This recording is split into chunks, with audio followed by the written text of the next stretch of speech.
Now I'm going to bake oatmeal chocolate chip from the butter book. I meased all the ingredients. So I didn't have any dark raisins or cran raisins. So what I did do is I got all golden raisins and I put equal amounts of raisins and water and put it in the microwave for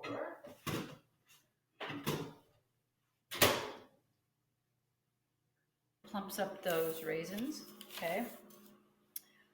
I've got my dry ingredients, which is baking soda, cinnamon, and flour.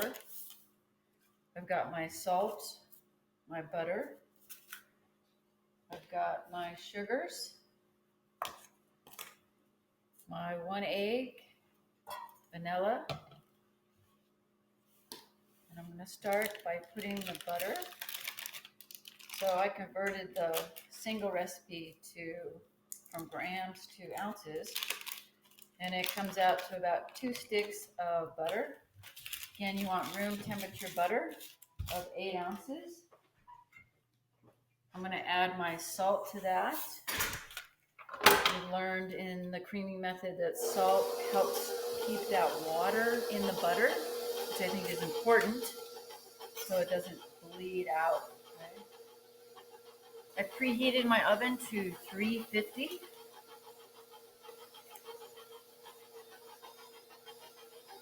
And I don't want to cream it too much. I don't want to add a lot of air, because in cookies, the more air you add, it doesn't have enough structure to hold that air. So what happens is your cookies will spread out and they'll get like a lace cookie or a tuile cookie, and then they'll dry out and then you'll have this like flat cookie. Doesn't eat too well. Okay. I want to sift my baking soda, cinnamon. It was about half a teaspoon of each. And then I'm using AP flour. We don't want a lot of gluten. So pastry flour is in your recipe, and pastry flour has less protein than all-purpose. So if I took cake flour and all-purpose flour and I mixed them, I would have pastry flour. So again, cookies, you don't want a lot of gluten development, otherwise you get too tough. And when that CO2 from the chemical leavener wants to get out, it gets out and it just spreads your cookie too much.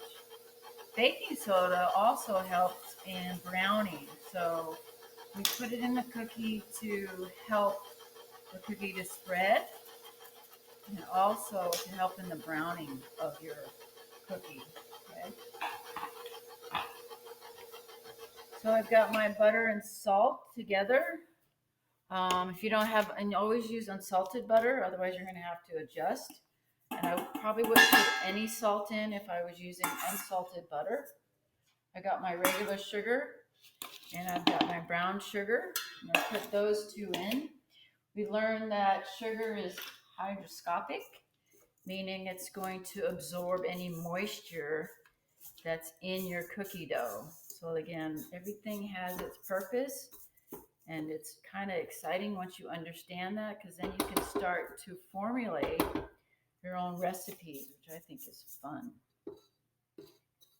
So these are a more chewy cookie because, again, we had more brown sugar than white sugar.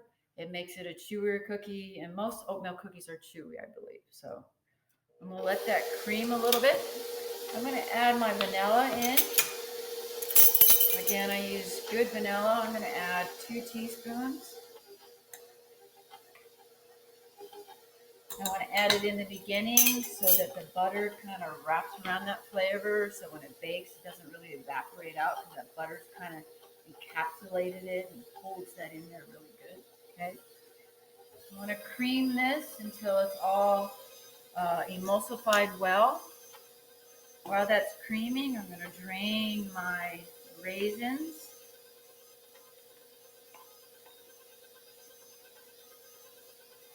And if you don't have all, if you don't have craisins, again, this is something that you can play with as far as flavor profiles. You can use different dried fruits to go in it, but you want to plump them. Otherwise, what's going to happen is any moisture that's in your cookie is going to try, the raisins are going to try and track that out. And it's going to make your cookie a little bit drier. Got some juice there. Save that for sourdough or anything. Good flavor. Okay. All right. So I want to make sure I scrape it off of my paddle. And I want to make sure it's incorporated really well. So I'm going to kick it up a little bit. Make sure all that butter is out of it.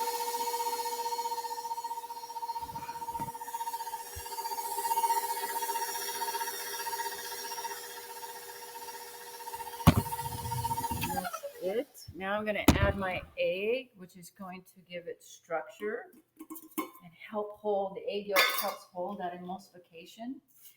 If you make dressings, vinaigrettes, or if you make hollandaise sauces or any of those, the egg is an emulsifier that helps bind those two ingredients that don't like to go together, which is fat and liquid. So mustard is another good one when you're cooking. Honey is a good one. So there's 3 types of emulsifiers that we use in cooking. It's honey, egg yolks or eggs, and mustard. I don't think mustard would go really good in an oatmeal cookie, personally. But you never know. Try it. Don't try it. All right, so we're going to get that nice and emulsified. Okay.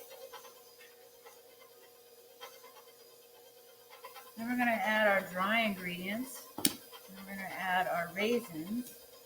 And then we got oats. I happen to have Quaker oats. Let's see how they work out. I haven't made this recipe before, so hopefully it's good. Anything. So I'm looking for that emulsification. Once it comes together, then I know I can stop that mixer because I got a nice emulsification going. Okay. I want to lower this and I want to make sure I scrape it good and get it all combined. It kind of looks like that.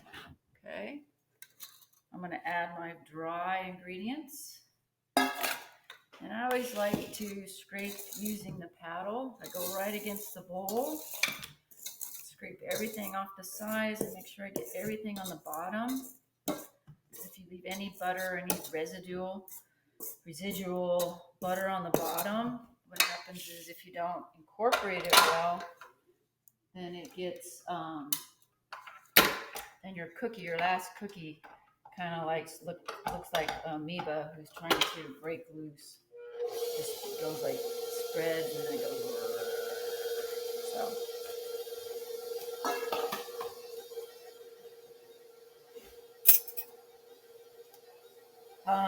I've made oatmeal raisin with chocolate chips, pretty good too, instead of raisins. But again, I'm going to use some of this moisture that's in my raisin. It's going to help with the oats that I have. So you got to make sure you balance that out if you take out the raisins. If it's too dry and they don't spread, it's more like a hockey puck, then you might want to add a little more liquid to it or take away some of the flour or the oats. So again, everything has its purpose and its reason. Now I want to add the oats to this. And I'm going to scrape again, make sure everything's off this paddle and gets incorporated really well, which I think is important. I don't like using this too much. I'd rather do it this way. It might seem like more work, but I like getting everything off of the paddle itself so that I know it gets mixed in very well.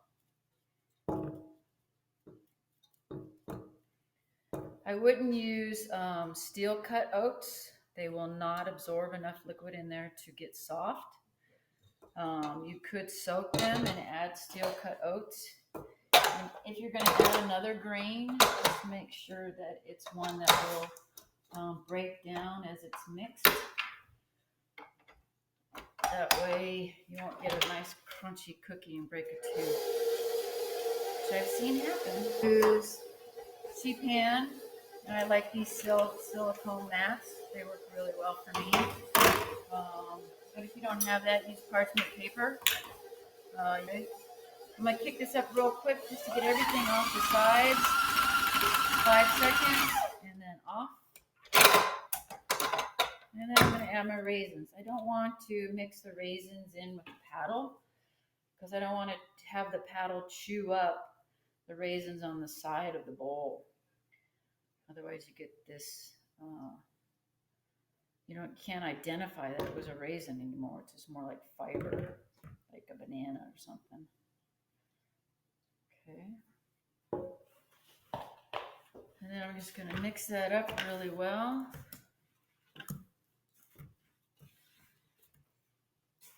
Looks good. Got the cinnamon flavor going.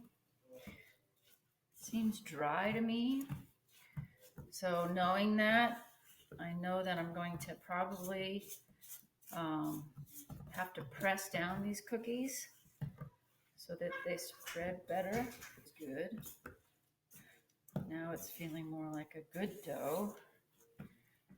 But again, as it sets, you'll see some recipes where they'll tell you to let the oatmeal raisin set in the refrigerator for a couple hours, but I don't know if it really makes that much of a difference unless your dough is really wet. I use a scoop. This is a 30 scoop. It's about almost 2 ounces. Go against the bowl and then press them out. We're going to put 12 on a pan. I only like to bake 1 pan at a time. That way I know it gets an even bake. We're going to bake these for 12 minutes. Well, 10 minutes. I'm going to go 10 minutes. These are smaller. And then I'm going to turn them and see how much more time they need. Like that. And we'll spread them out. So they should look like that. Okay. And then I'm going to just press them down a touch. You can use paper. You could use another silk pad. This. Put a sheet pan on top. Press down. Makes it more even. Then pull this off. And that works pretty well. They look good. Hopefully they come out good. Okay. Then go in the oven, right? We're going to go 10 minutes. Then we'll turn them around.